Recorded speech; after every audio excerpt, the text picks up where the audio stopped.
Muy buenas tardes, bienvenidos a otra edición de Hoja de Ruta, este ciclo de charlas que hemos decidido presentar en el marco de esta nueva normalidad, de esta nueva emergencia, para acercar de alguna forma al gran público de Nueva York a personalidades destacadas de la cultura argentina que se encuentran viviendo en nuestro país, que se encuentran viviendo en Nueva York, con la idea de crear un puente, una vinculación que nos permita desde el consulado y en esta nueva normalidad donde muchas veces no podemos realizar conciertos, realizar presentaciones, llegar a todos ustedes de otra forma para que conozcan el talento, para que conozcan a verdaderos embajadores de la cultura argentina desde nuestro país y en el noreste de los Estados Unidos. Y hoy tenemos el placer de tener a Rodolfo Zanetti, uno de los grandes músicos argentinos que vive aquí en la ciudad de Nueva York y a quien le agradecemos especialmente que nos haya abierto las puertas de su casa en esta tarde. Rodolfo, ¿cómo estás? Gracias por ¿Qué acompañarnos. tal? Muy buenos días, Eduardo, y muchas gracias por este acto de deferencia, de entrevistarme y en realidad de darnos todo una gran mano a los artistas en estos tiempos particulares que estamos viviendo acá en Nueva York y en el mundo, ¿no? Es un gran placer. Y vamos a comenzar por tus orígenes. Porque como yo digo, estas charlas, esta hoja de ruta, no intenta ser una memorabilia y un raconto ordenado o desordenado de la vida, de la formación y de las influencias que ha tenido cada uno de los artistas en sus diferentes disciplinas, ¿no? Pero comencemos un poco por Rodolfo Zanetti. Rodolfo Zanetti es abogado. No, bueno, estudié Derecho, pero no llegué a recibirme, eso es importante decirlo. Bien, pero tiene todo el physique du rôle del abogado. Y ustedes van a ver por qué a medida que se desarrolle la charla. Pero Rodolfo, bueno, estudiaste Derecho, tu formación es, digamos, clásica, académica, pero hoy en día sos uno de los grandes bandoneonistas, de los jóvenes y grandes bandoneonistas que tiene la Argentina. ¿Cómo se da esta vinculación tuya con el bandoneón? Porque después yo me voy a meter a hacer preguntas del ego, de ignorante, porque creo que a la mayoría de la gente ver a un bandoneonista y ver cómo interpreta nos resulta como meternos en el laberinto del Minotauro, nos resulta un desafío casi imposible de igualar o de llegar. Pero quiero que empieces contándome un poco tus orígenes, cuál es tu vinculación, aparte de tu amor por el derecho y por la historia, que más de una vez nos ha reunido atrás de un café, tu vinculación con la música y el bandoneón. Bueno, mira, en realidad mis orígenes nada, son muy sencillos. Soy de la provincia de Mendoza, la actual separatista provincia de Mendoza. Nací allá hace muchísimo tiempo, en 1976. No vengo de una familia de músicos, ni nada por el estilo. Estudié Derecho, como estudié muchas cosas, y a los 9 años y medio aproximadamente, finalmente, tras mucho insistir, por lo menos 2 o 3 años atrás yo venía insistiendo de estudiar el bandoneón, finalmente me compraron un bandoneón italiano, marca Pancotti. Y con ese instrumento conocí a mi primer profesor de bandoneón, que se llamaba Carlos Caro. Con él estudié hasta aproximadamente los 10 años y medio, 11, y después tuve la fortuna de conocer al primer bandoneón de una orquesta de tango que era muy conocida en Mendoza, que eran los hermanos Mancifesta, que hacían el ritmo de Arienzo, y él se ofreció para darme clases, y a su vez, que ya era un hombre grande, me presentó a su profesor de bandoneón, que ya era un hombre muchísimo más grande, que también fue mi profesor de bandoneón. Es decir, durante mi adolescencia tuve dos profesores de bandoneón. Uno que me enseñaba todo lo que era la parte teórica y la parte técnica, y otro que me enseñaba la parte de repertorio. Lo más interesante de todo esto es que estas personas venían a enseñarme a mi casa y nunca me cobraron nada. Esto era... Se ve que indudablemente se sentían muy conmovidos por el hecho de que un niño estudiara bandoneón, máxima en esa época. Ahora quizás ya no es tan particular, pero digamos los años 90 era el bandoneón estaba básicamente desaparecido, o se entendía de que el género del tango era un género que había quedado en el pasado, que correspondía a los abuelos, y por lo tanto ver un niño o un adolescente tocar el bandoneón era como muy llamativo y básicamente considerado como una especie rara.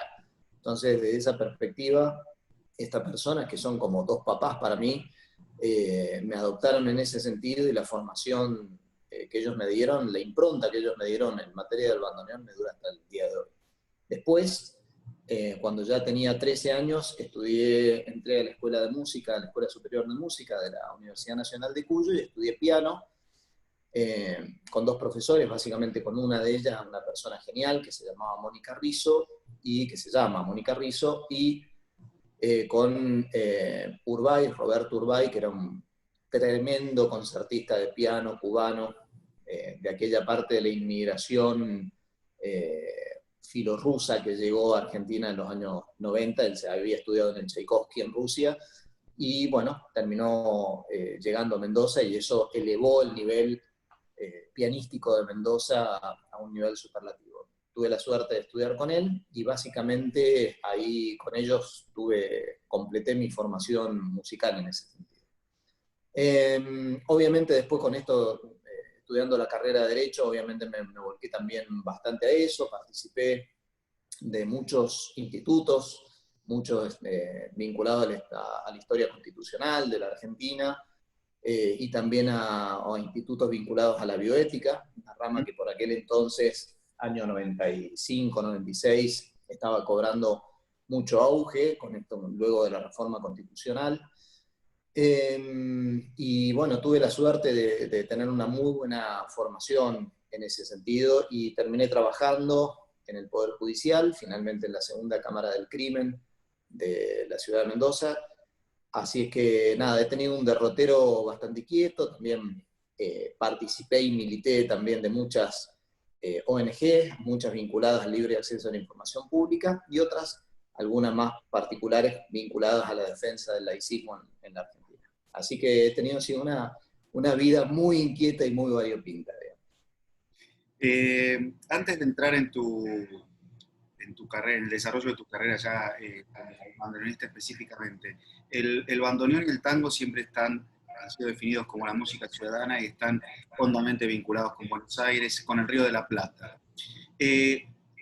¿Cómo vos desde Mendoza ves el panorama? ¿Es tu visión del tango fuera de lo que es el circuito tradicional de Buenos Aires, Río de la Plata, Montevideo? ¿Existe un semillero? ¿Existen posibilidades para un joven que quiere estudiar, como hiciste vos en su momento, bandoneón? ¿O las posibilidades, sea Mendoza u otros lugares, porque sé que conoces y has recorrido la Argentina, que son bastante más limitadas?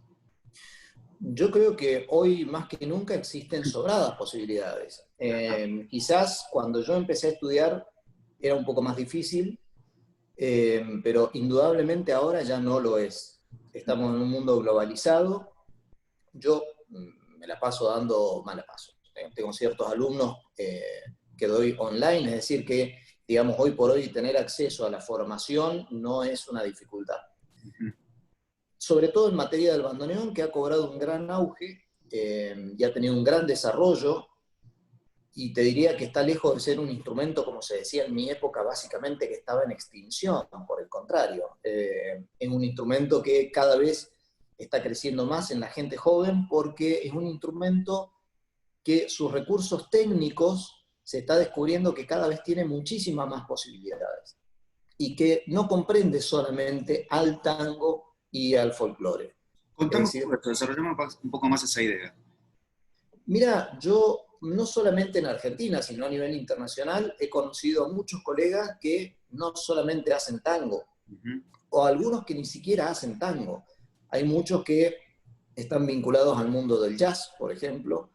Hay gente que está vinculada mucho al mundo del folclore, pero no necesariamente del folclore argentino ni cerca. Hay quien trabaja del folclore, por ejemplo, colombiano. Hay un bandoneonista genial y una persona extraordinaria que se llama Giovanni Parra, que tiene composiciones, se dedica a promover composiciones de autores colombianos que están compuestas específicamente para el bandoneón y que tienen que ver con el folclore de Colombia. Y lo mismo ocurre con el folclore europeo y demás, es decir, que es un instrumento que no necesariamente dentro de unos años indudablemente va a estar vinculado al tango, porque bueno, se ha formado una cierta leyenda al respecto, pero que indudablemente va a estar ejecutándose con muchísimas otras músicas, no necesariamente vinculadas al tango, de eso estoy seguro.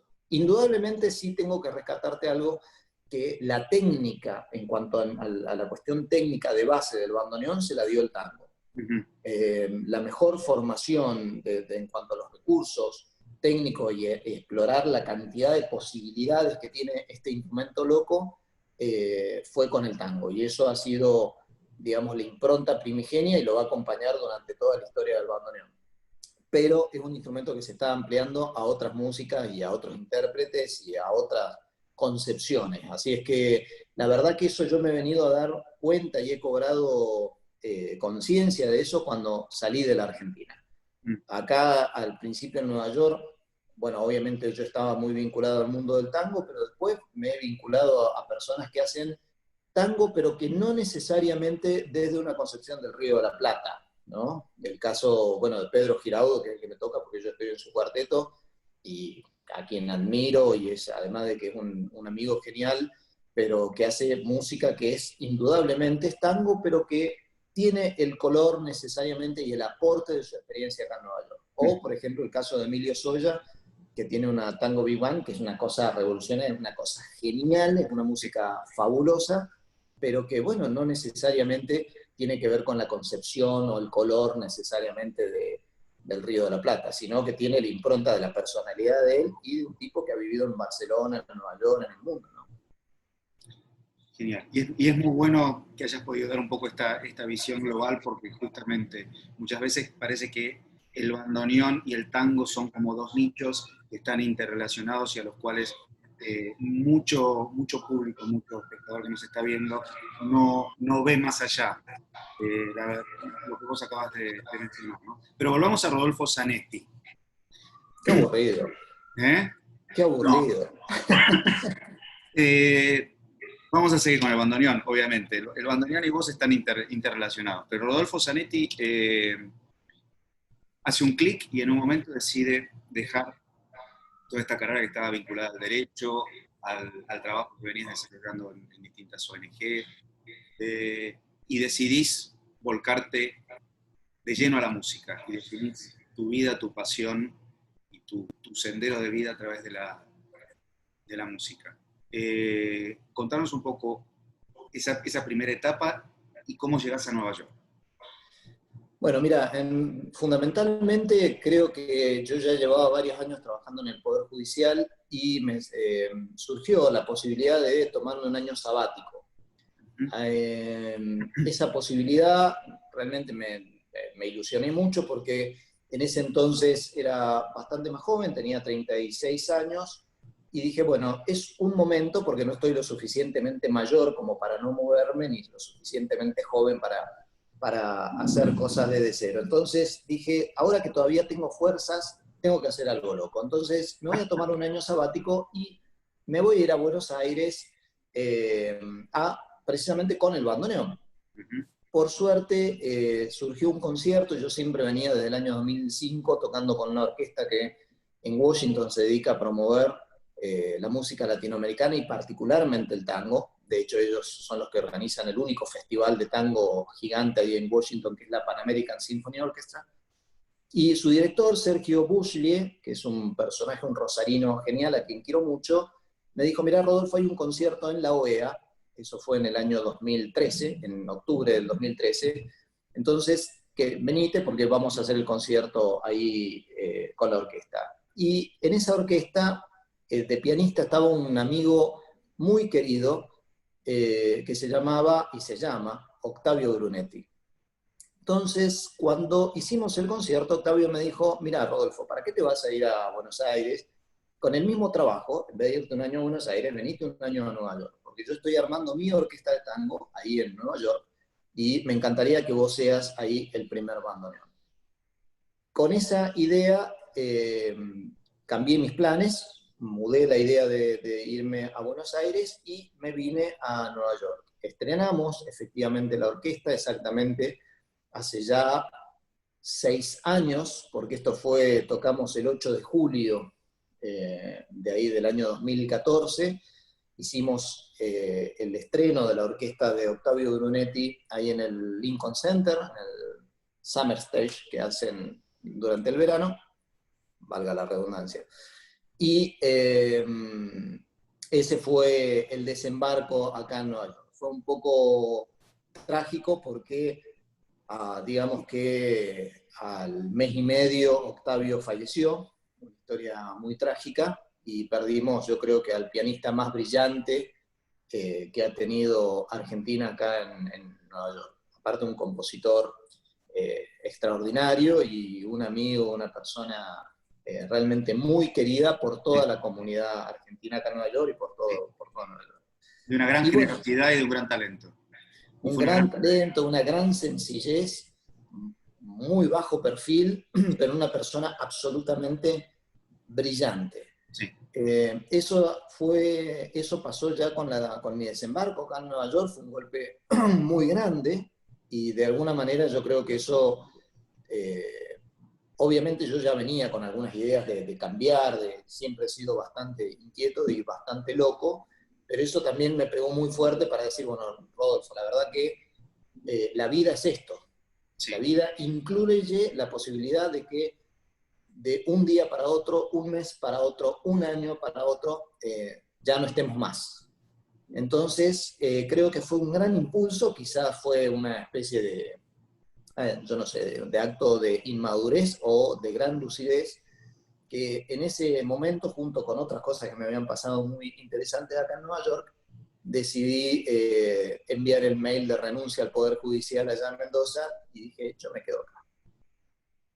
Y la verdad de las cosas es que ha sido una experiencia extraordinaria, porque en 5 o 6 años de haber llegado con una valija y el bandoneón, esa valija, aclaro, las 2/3 partes venían llenas de libros, ¿no? Básicamente ni siquiera traía ropa. Un desastre, como siempre he sido.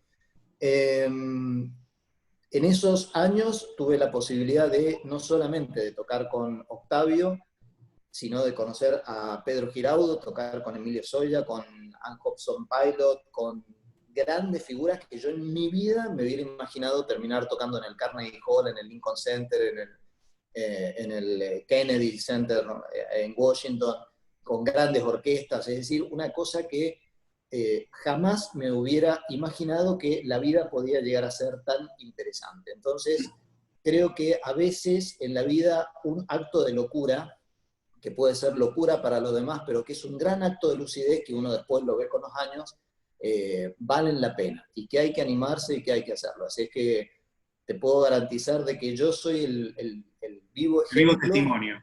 El vivo testimonio de que, ya de grande, de hombre maduro, porque te imaginas que yo me vine con 36, bueno, cumplí ahí nomás los 37, hace 6 años, y la vida me ha cambiado de una manera increíble. Y la verdad que soy muy feliz, amo esta ciudad, todo venía muy bien hasta que ha pasado este bombazo, pero que es parte de esas experiencias que la verdad que hay que transmutar y saber salir adelante.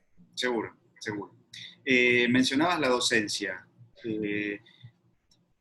¿Cuánto hay del Rodolfo Zanetti formado académicamente y de su experiencia en la vida previa que se vuelca a la docencia, y cuánto de tu bagaje y de los grandes maestros que han tenido? Porque sé, y estás reconocido aquí también en la ciudad como un excelente docente de tango. Mira, la experiencia no creo que sea un gran docente. La verdad que bueno, el bandoneón tiene... Si vos lo decís, te lo voy a tomar. Sí, tomarlo porque no creo ser el gran docente, ni mucho menos. Pero yo creo que el bandoneón tiene una particularidad, que es un instrumento que tiene un aspecto muy sólido y un aspecto muy flexible. Y esta dicotomía hace de que la música, tanto la música como las personalidades que lo encaren, hagan de que adquiera una personalidad muy vinculada al intérprete, o al compositor, o al bandoneonista en sí. Con lo cual la docencia también es bastante personal. No vas a encontrar dos profesores de bandoneón que tengan exactamente el mismo modo de encarar el instrumento.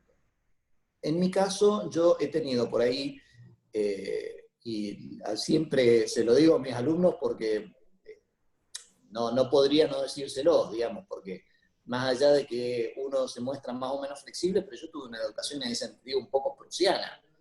Uno de mis profesores, que era don Alberto Hilario Iribarne, era un vasco francés que medía 2,70 m aproximadamente, que me acuerdo que tenía unas manos tan gigantes que cuando ponía las manos en el bandoneón, daban vuelta la mano y lo abrazaban al bandoneón, era una cosa monstruosa. Y era un hombre, te imaginas, yo tenía 10 años, 11 años, y yo me sentaba en un banquito, y él se sentaba al lado mío, y yo lo miraba hacia arriba como quien mira el monumento a Washington, era una cosa gigantesca. Y el hombre tenía una forma bastante estricta para enseñar, ¿no?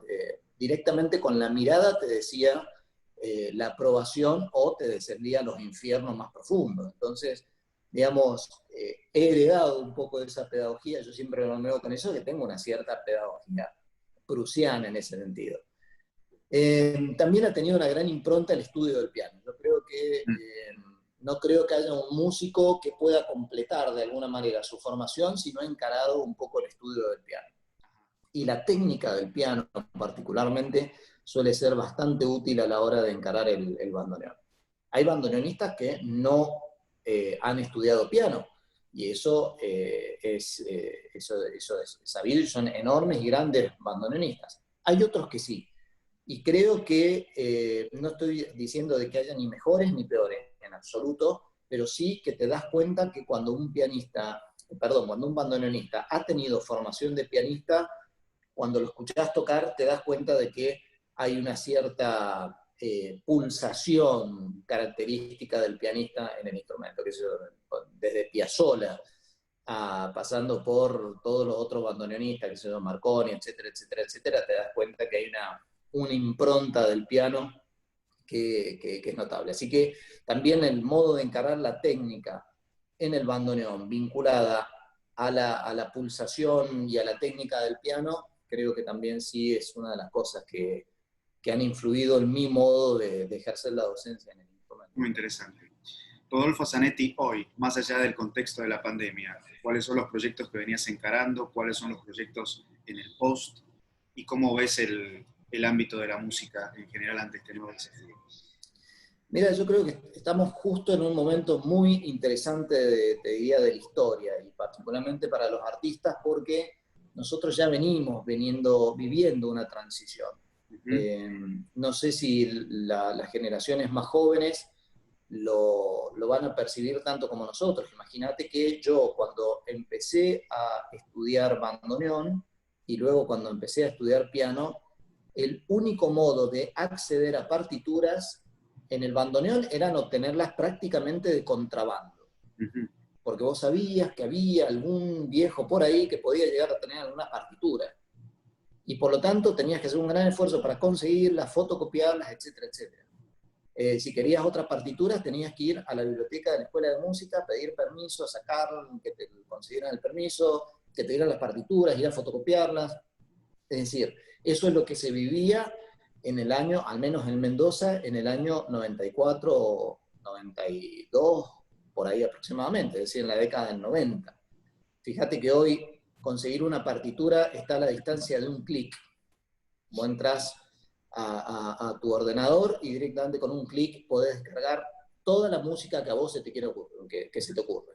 Y si es más difícil de conseguir o más o menos difícil de conseguir, pero siempre está a un clic de distancia, eso te lo puedo asegurar.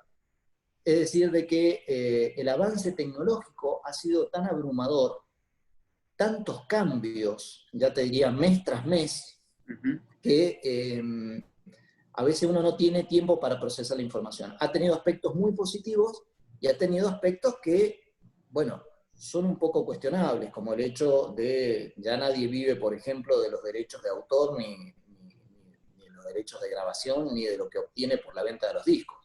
El otro día veía a un colega músico, un genio absoluto, persona vinculada al mundo holograma, y no vamos a dar nombre, pero no quiero polemizar. pero que había recibido un cheque de una de estas plataformas musicales, Sí. grandes plataformas musicales, por la distribución. Tenía algo así de, en un mes, 115.000 descargas de su música, y recibió un cheque por 0,07 centavos. Wow. Y eso es lo que está pasando, esa es la realidad de lo que está pasando. Entonces, ahora lo que se ha puesto muy de moda, que uno quiere que su música, que la música de uno se difunda, Sí. Y para eso están estas plataformas musicales que son sumamente efectivas en ese sentido, pero que han complotado con la cuestión de los derechos de autor y de ejecución. Con lo cual estamos ante una nueva realidad. Esto de lo que se venía viendo hasta hace poco es que en realidad uno no vivía de eso, sino que uno básicamente, sobre todo acá en esta ciudad, uno vivía de estar tocando en vivo. No tanto en la ciudad de Nueva York, que es una ciudad que obviamente está superpoblada de músicos y que es genial y que amo esta ciudad, pero que bueno, no paga muy bien, pero fuera de la ciudad de Nueva York sí se paga mejor y uno tenía acceso a otra calidad de trabajo. Pero resulta que vino la pandemia. Así es que ya no podés tocar en vivo, ni tampoco vas a poder vivir de los derechos de autor, ni de grabación. Con lo cual estamos en la diatriba de decir, ¿cómo se sigue? Están apareciendo plataformas para hacer música en vivo, pero cuya calidad de audio a veces es cuestionable, porque está supeditado a los avatares del internet, que a veces se corta, a veces más rápido. Sí. La calidad de audio y de la grabación no suele ser muy buena, y en definitiva quienes te terminan viendo es gente que te quiere apoyar porque te quiere, pero no porque esté alguien buscando excelencia en el concierto que va a escuchar. Con lo cual esa es la situación actual, digamos, de cómo se ve el panorama. Pero lo que sí estoy seguro que ya creada la necesidad, como se le ha creado, las plataformas van a mejorar muchísimo, y esto va a empezar a cambiar o a continuar cambiando la realidad de lo que veníamos viviendo los músicos. Es decir, que después del 2020, indudablemente vamos a tener otra concepción de la percepción de la música y de aquellas cosas que antes tenían aquello de la impronta de la inmediatez, de estar ahí en vivo y viéndolo. Bueno, ahora el papel de la tecnología y de la internet, no digo que vaya a suprimir lo otro, pero va a cobrar una mayor relevancia. Y en eso los músicos nos vamos a ver obligados a adaptarnos y a sobrevivir, ¿no? A seguir con la teoría de las especies de Darwin acá en el mundo musical. Un poco esta pregunta siempre cierra cada una de las charlas que venimos haciendo, y la palabra clave es precisamente, y vos lo has dicho, la adaptación.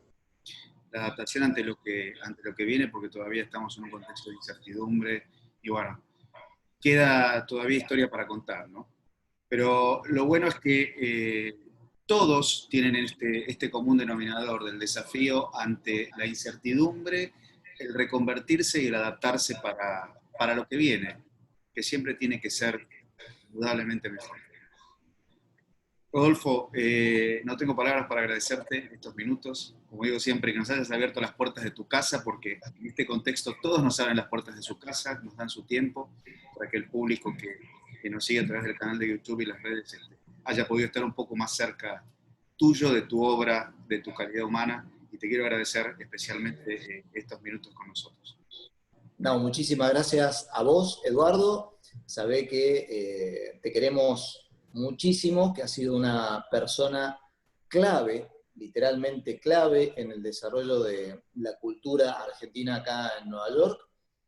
Tu apoyo y tu calidad humana no tienen, no existe una manera de poder definirla ni medirla. Así que te estamos profundamente agradecidos, te vamos a extrañar mucho, y gracias por entrevistarme, sobre todo en un día tan especial. Ahí atrás lo tengo, no se alcanza a ver, pero ahí lo tengo al fuelle. Hoy es el día del bandoneón, así que por tu intermedio voy a abusarme de tu confianza y le voy a extender un saludo a todos aquellos que están vinculados al mundo de este instrumento hermoso que es el bandoneón, tanto a los luthiers, que es tan importante, sobre todo los argentinos que están construyendo nuevos instrumentos y que realmente están haciendo cosas maravillosas, entre ellos a mi querido amigo Damián Gutlein, que es una persona clave en el mundo del bandoneón en Argentina, y a todos mis colegas bandoneonistas que realmente siguen haciendo patria de la buena a través del mundo con este instrumento tan querido y tan nuestro de los argentinos. Así que desde ya,